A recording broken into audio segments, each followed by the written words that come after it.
Hello and welcome to my panel, Discover Yourself, Develop Your Style. I'm so glad you're here and I hope you enjoy. My name is Danielle Pioli. I'm an artist, illustrator, and certified hypnotherapist from and based in São Paulo, Brazil.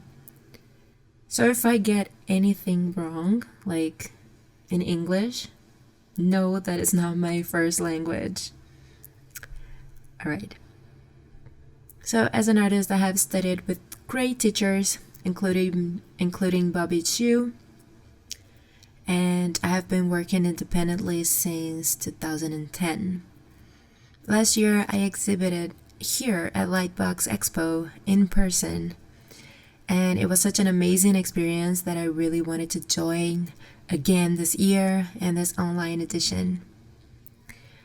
I have always been interested in the mind, so when I found out about Grace Smith back in 2015, I slowly convinced myself that I wanted to study hypnotherapy. And last year, 2019, I have graduated from Grace's hypnotherapy school. And my intention with hypnosis is to help creatives and artists heal their relationship with their creativity, build a healthier, stronger, more joyful career and life. So I have created a mentorship called Mind Garden Mentorship Program, and you can learn more about that mentorship on my website right here, daniellepioli.com. Actually, I'm going to show you a little bit. So you can learn more about the program here. This is like my landing page about my hypnosis practice, and all the modalities and the techniques that I use, and the mentorship programs right here. The duration is 4 weeks. And 1 session per week. And here I have like some products that are hypnosis related. So I have recordings, I have sessions, individual sessions, packages, and the mentorship program. So yeah, you can go ahead and check it out if you want. Let's go back to the presentation. Alright, so let's get started. Style. Style.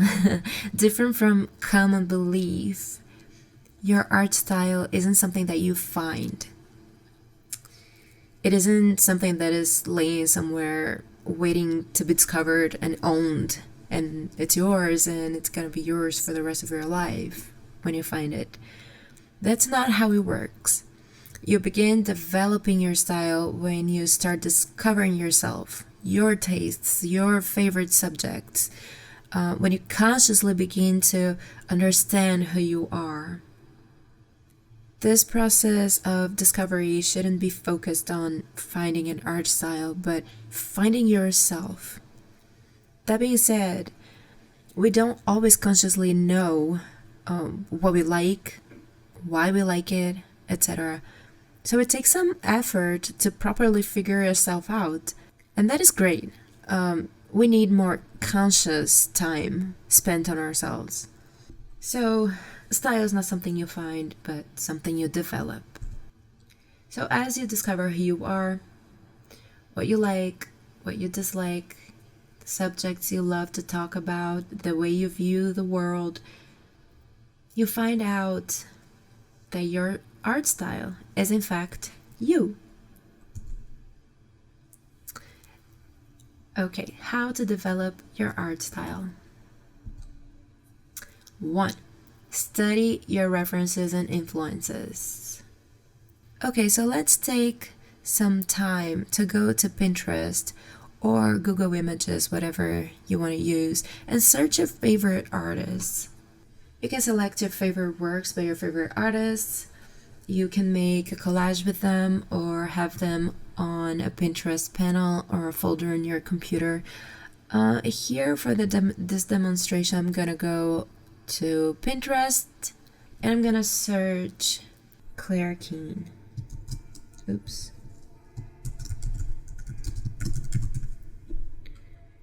Okay.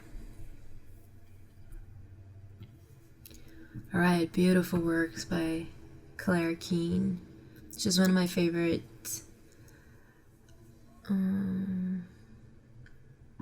right, so let's go ahead and favorite artists. Okay. So, all right, I have that on my favorite artists, and I pre-selected some work here on my favorite artists. I also searched Lowish, and okay, let's use these two for this presentation. So Claire Keane.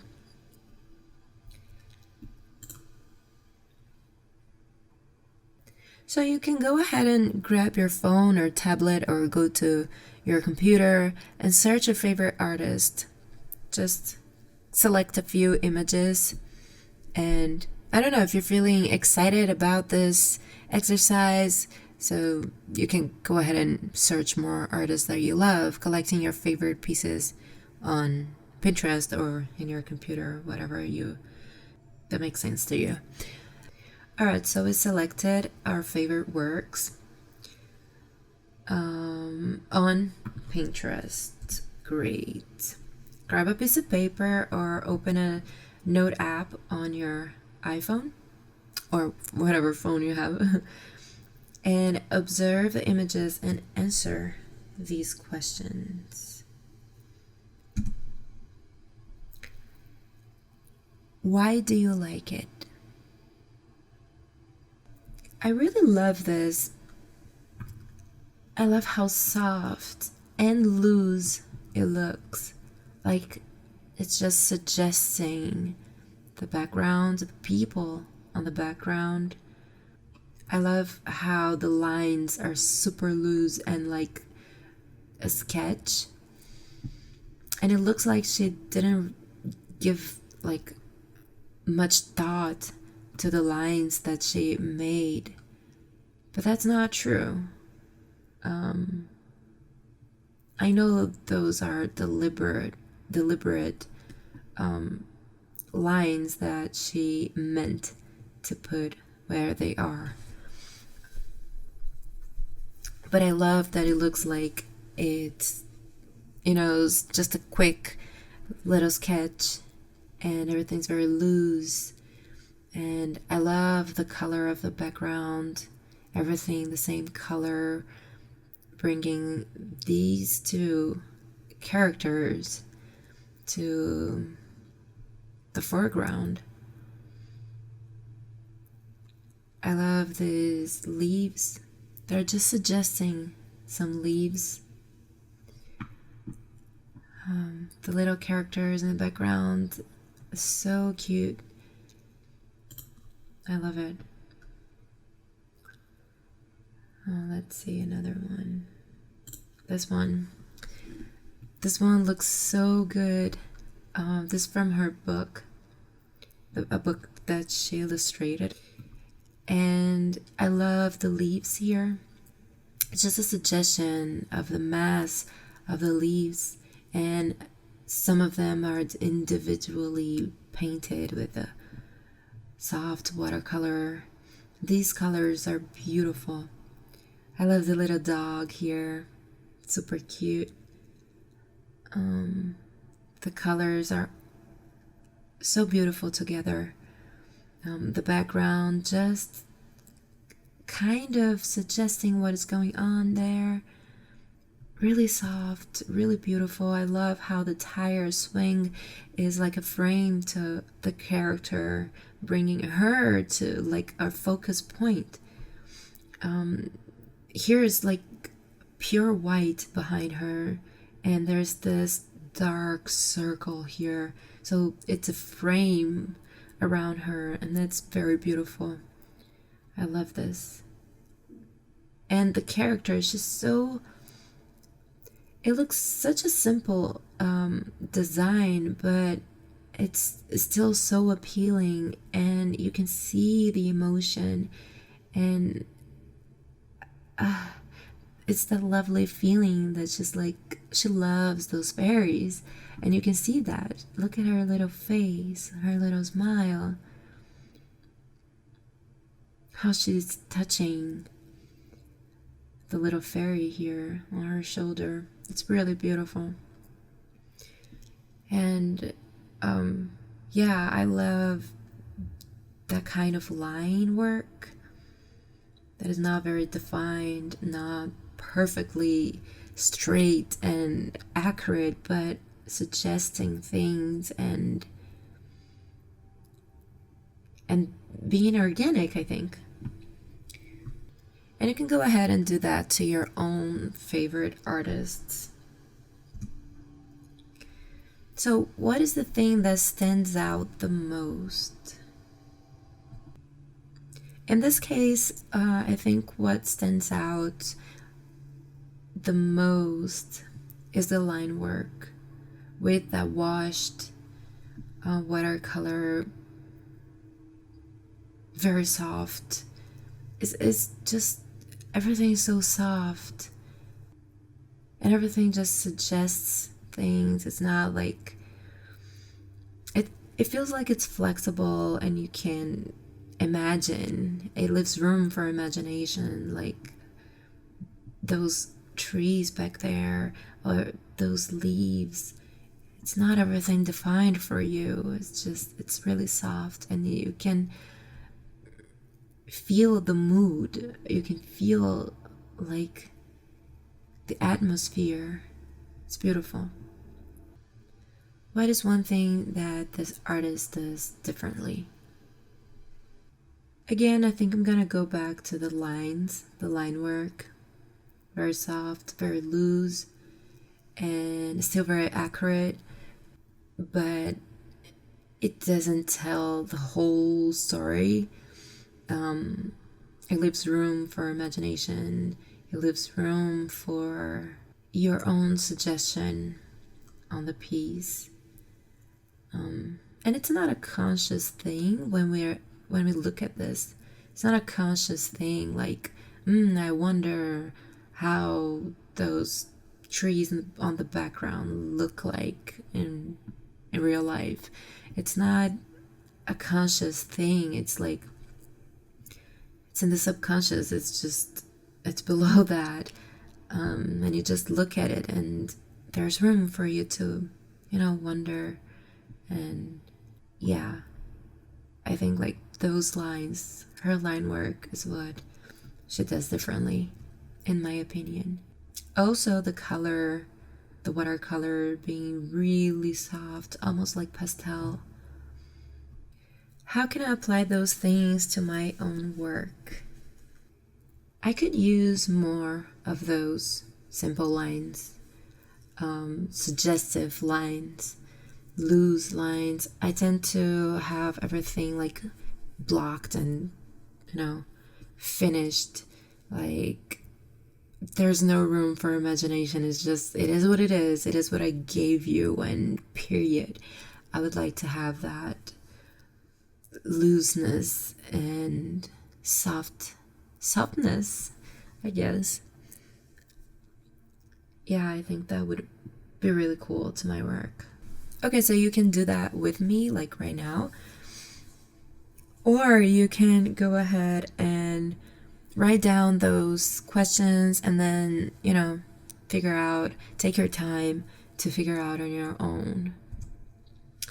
Okay, so number 2 would be study your references, influences. Okay, so I know that one of Claire Keen's influences is Matisse. So I collected a few pieces of Matisse so we can see how it inspired Claire's work. So you can see the similarities, but you can totally tell them apart. You know which one is Claire's and which is not. You can see how she's using the soft colors, and it has a soft look, but look at the shapes of the body and look at this. You can see the reference there. At least I can see.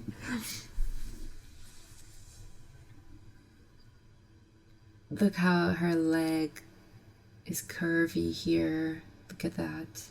Here it's also curvy. Here her leg as well, curvy. And the way she colored this reminds me of this piece right here. And see the lines there, the little lines that are not all very connected. This is so beautiful. Just a little bit more. So look at these lines. This one is so beautiful. I love this piece. She really captured life. It's amazing. And look at his line work. I think it's very similar. Everything kind of is kind of floating. I don't want to say that. I don't know if it has a bad connotation, but like they're not connected. They don't have to touch, so you can understand. And here, look, there are some lines, many lines that they don't touch and then don't close the shape. And I think that's beautiful. This is amazing. And this quick sketch, this looks like an actual quick sketch. Here it looks more like deliberate and like she's given more thought. And this is like a gesture drawing. And I love this. I love her lines. So when you are exploring styles, it's easy to go a little too far and create something that looks exactly like the reference. And that's not the goal. So in fact, that can get you in trouble depending on what you do with the piece. I've made that mistake of going a little bit too far more than once, and I think it's something that is natural. Just be careful with that. You don't want to get in trouble with copyright issues, but when you realize you're going too far, you're getting too close to the reference, that's a good time to add another element. Start adding other elements that you like that are not present in that first reference.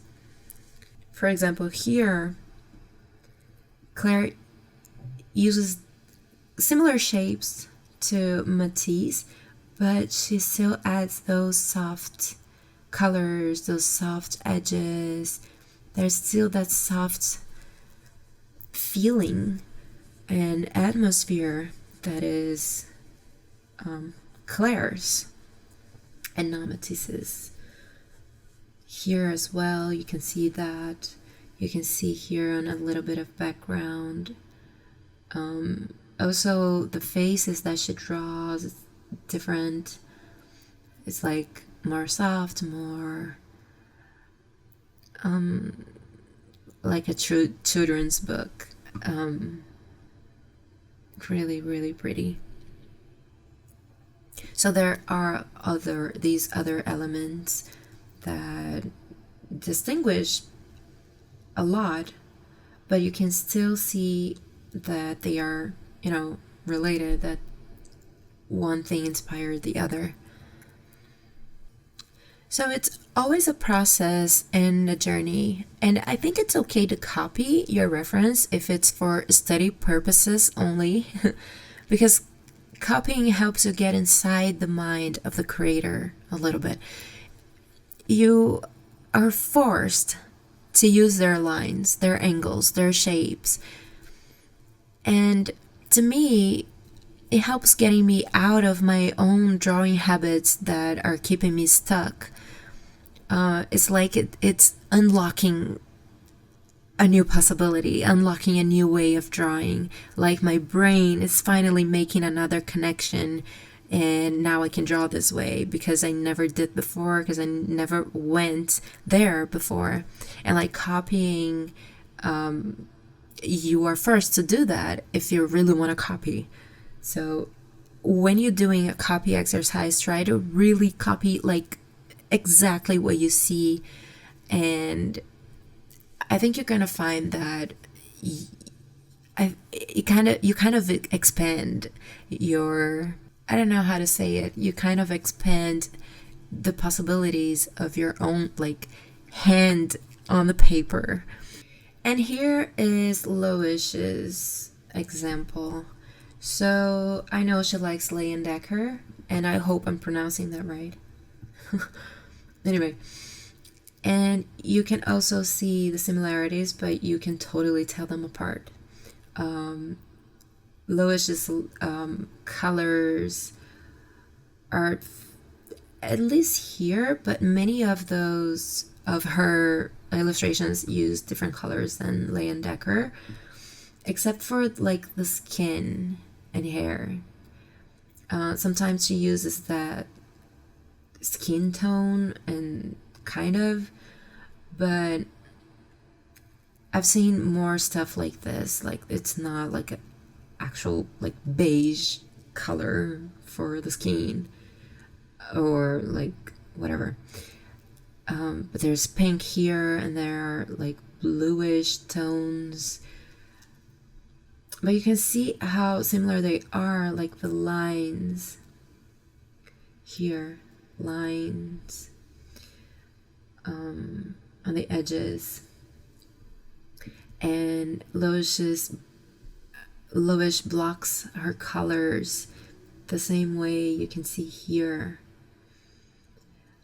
If you know Loish's work, and I'm positive that you do, you know that she also does these blocking colors on the background. On her many of her rough illustrations, you can see the blocked colors like that, and I think it's beautiful. I love that. Here those colors are more soft, but you can still see kind of like some of it that was left behind.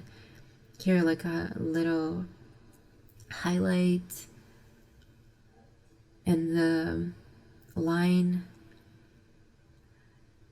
on the edge of the character, and here you can see the line on the edge of the character. So yeah, you can see the similarities, but you can totally tell them apart, and that's really cool to observe. Okay, so research your favorite artists' reference and influences.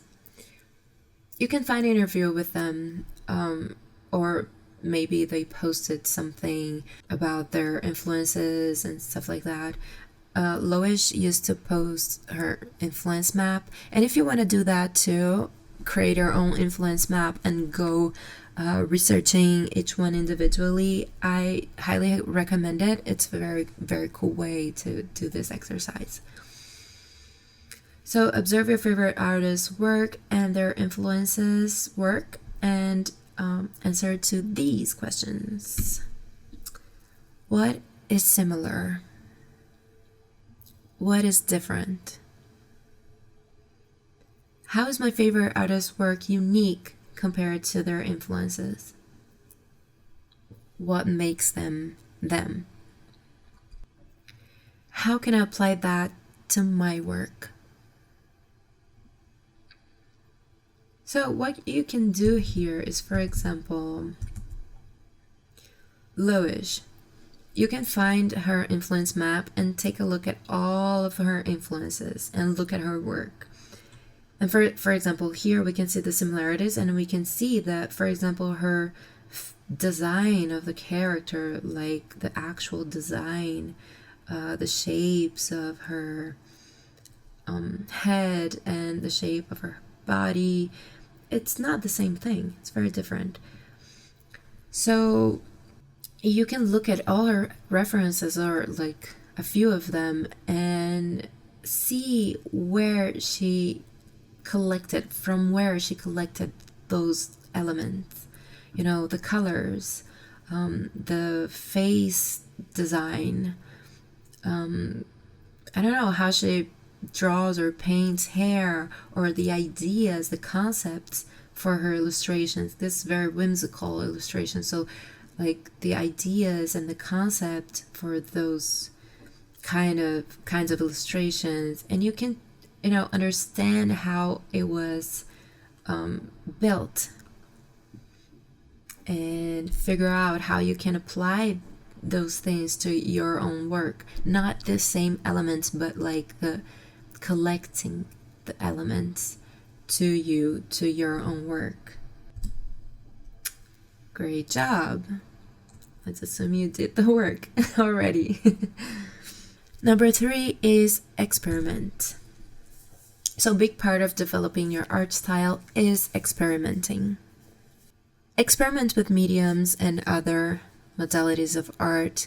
Don't be afraid of trying new things. Dive in, immerse yourself in a new experience, test new mediums, new papers, new pens. Even testing out new digital brushes can bring up something new to your work. There are no rules. So every experimental sketch that you do is a building block that will help you build your style going forward. So experiment with mediums: inks, gouache, pens, different papers, color, pencils, charcoal, pastel, watercolors, markers, oils, different brushes, digital art. Experiment with categories. So writing, poetry, collage, music, dance, sculpture, acting, photography, filmmaking, 3D. There's a lot of other things that you can do that will help you find yourself and find what is your way of expressing yourself. And not just how you like to express yourself, but the things that you like to express, like the emotions that you like to express, and the feelings that you'd like to convey, things like that. So experiment with other categories of art. It's really cool. I love writing, for instance, and poetry and music, but it doesn't mean I'm good at them. It means that I'm experimenting with them, and I learn a lot about myself and how I want to express myself to the world. So it's really cool. Okay, and then answer these questions. What mediums I would like to try that I never did? Actually, this is wrong, I think. What mediums would I like to try that I never did? But like I said, English is not my first language, so oh well. What kinds of style I never studied? So to me, it would be like manga, because like manga, I used to draw kind of similar to manga when I was really young, like not starting, but like really young, like 11, maybe 10. I started like drawing with those little magazines. I don't know if you had that wherever you live, but here in Brazil we had like magazines that would teach us how to draw, and it was like step by step. It wasn't like a class or anything. It was just a step by step characters that you like, Dragon Ball characters and stuff like that. So that was like the closest thing to like that Japanese style. I know it's very popular, but it was never like my kind of style. So that's something I never really, wanted to dive in. And what mediums I would like to try? I think charcoal. I have I have tried charcoal before, but not as much. It would be nice to go back to that again. What styles and mediums am I going to try next? And after you experimented with them, what did I like about them? And how can I apply to my work? Maybe if you do like digital work, you can use some concept of traditional art. For example, I'm going back to Loish again, but the way she does her paintings has a very traditional mindset. If you ever saw her working, her process, you can see that oftentimes she puts everything in the same layer. I can't do that. I can't. Like, I'm always thinking I'm gonna mess it up and then I can't go back. And I can't really put everything on the same layer. But she does do that like all the time. And that has a very traditional mindset, because in the traditional medium, you don't really have layers. And you have to work with one layer and that's it. And if you mess up, you're gonna have to maybe erase it or paint it on top. So there's a sea of possibilities waiting for you. See my little sea. See my little sea. That's great. Okay. Moving forward. 4. Draw what you know. Okay, I like saying this, but that doesn't mean draw what you are comfortable with drawing. Okay? That actually means draw your experience on Earth. It's very unlikely that someone else will have the same, like the very same life experience that you have. Your story, your life, your views, your childhood, your fears, your glories, your strengths, your heartaches, your family, your friends, your vacations, your bedtime, your bath time, everything that is about you is yours personally. It is you. It's you. And it's different from others. That is actually a very good thing when you want to develop your art style. You as a whole is what makes you unique. All the things that I mentioned is what makes you unique. So who you are, your experiences, your preferences, your past are unique. Use that in your favor. You have interests of your own outside of the illustration, animation, games world.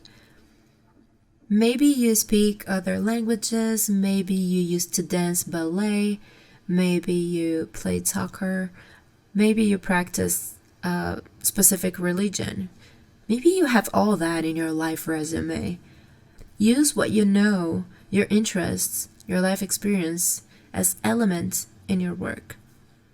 Your own feelings, emotions, opinions. Be you. Celebrate you in every piece, in every artwork. And that's what makes you unique. And that's what makes you stand out. Not trying to be someone else, not trying to be another artist. So discovering you. Relax, take deep breaths, reflect, and answer these questions. Which experience I've had in my life that I can use in my work? What stands out about me? Do I have a message to spread? If so, what is it? My 5 favorite things in the world are... Remember that you will be able to download this presentation, so you will have those questions forever with you. But if you want to write them down, go ahead. You can pause this video, I think, and you can write them down. Moving on. 5, don't be afraid of change. As you evolve and grow as a person, so does your style. Don't be afraid of changing it. I tend to change my style quite a bit, and that happens because I'm interested in too many things. Not that people who don't change their styles don't have any other interests. It's just that it's part of my personality to get sick of drawing the same things, and I need to change things up like every now and then. I personally find it incredible when people draw the same style for a long time or the same characters. It is so hard for me to stick with the same design, the same character, the same style. I get bored, but that's me. It doesn't have to be everyone else. And I've always heard other artists saying that you need to find a style for yourself and stick with it. And in my experience, that isn't the case. To me, it kind of limits your potential as an artist. Unless this is exactly what you want to continue doing, then that is absolutely great. But if you feel like you're getting bored, try something new. So as you evolve as a person, so does your style. That is just natural. And if you feel like it's getting boring, try something new. As you grow as a person and as an artist, you will have new experiences. You will encounter more art styles to be inspired by. And nowadays, it's hard not to see many different kinds of content online that directly influences us every day. Let those experiences in and, experience with them. See if there's something there for you. If not, at least you can cross that out for now and move on with your life. This is connected with the experimenting tip I mentioned before. Just like you shouldn't be afraid of experimenting, you also shouldn't be afraid of implementing the things you experimented. And, add that to your work and consequently changing your style over time. So you are not a fixed thing. You are a flexible, malleable, expanding being. So don't keep yourself inside a box as you outgrow it just because you or someone else thinks you should. But also don't change just for trends. Don't change just for the likes. Don't change because it's cool now. See my little... This is my attempt of being funny. Little changes here. I know. That's why my book's called Then I Tried to Be Funny, because it's always something like that. Yeah. So trends come and go, and it's likely that you lose your essence in the process of moving through trends. I'm not against trends at all. I'm just, asking you to be careful about your motivations when deciding to change your style. Do it if you feel compelled to do it, if it comes from within, if it represents growth, and if it adds to what you had before. Well, that's my opinion anyway. I never stop experimenting. And as you experiment, it's hard to stay inside the same style forever because things begin to change and you learn things and you get exposed to new things. And so, don't be afraid of changing that when it comes from a learning experience. Or maybe you decide to experiment with a style that you never tried before, or, just copying different styles to see what you can incorporate from them. Just keep experimenting and don't be afraid of changing what you have already, because when it comes from a learning experience, it totally adds to what you had before. Alright, so conclusion. Style is not something that you find, but something you develop. Your style is a mix of your tastes, interests, experiences, personality, emotions, essence. Using the elements that make you, you can develop a unique style. Because all those elements make you a unique human being. And that's true. So research your references, consciously taking note of the things that you love about their work. Research their influences. Find out what they have implemented in their own work that came from someone else and how they did it so well. Experiment, experiment, experiment. Try new things as much as possible. Draw what you know, your experiences, your emotions, your childhood, your interests. Don't be afraid of change. As you change, your style changes with you. So thank you so much for watching this panel. Thanks for your patience with my broken English. So here's my website, daniellepioli.com. There's my mentorship program, and I have a store there, so there's a bunch of stuff that you can buy as well.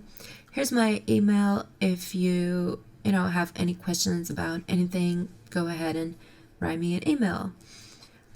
All my social media are here on the side banner.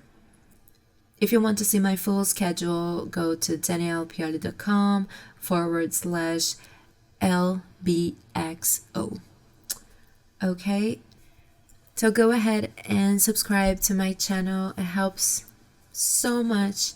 And if you like this panel, go ahead and give it a like, share with your friends, leave a comment, all that stuff.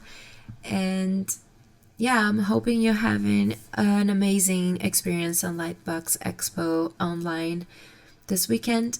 And thank you so much again, and I'll see you soon. Bye bye.